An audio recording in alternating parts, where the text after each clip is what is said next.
So part 1 naman tayo. Sa pangalawang tanong mo, if in case nagka-crave ba sa sweet, ano yung pinangpapalit ko?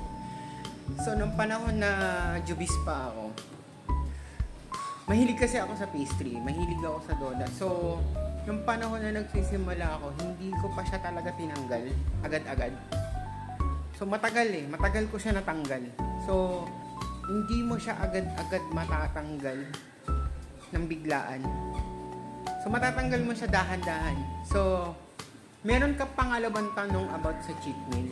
Doon ko napasok yung dati. Dati nag-cheat meal ako, ngayon hindi na. May cheat meal ako dati. It's like siguro after nung 3 months na 3 months na nag-workout ako o saka nag-diet, strict diet ako. Pinasok ko yung nagpahinga ako. May mga cheat meal ako. Like every Sunday, kumakain ako ng 3 donut. Before. So ngayon, hindi na ako nag-cheat meal. Talagang low carbs talaga ako until now eh.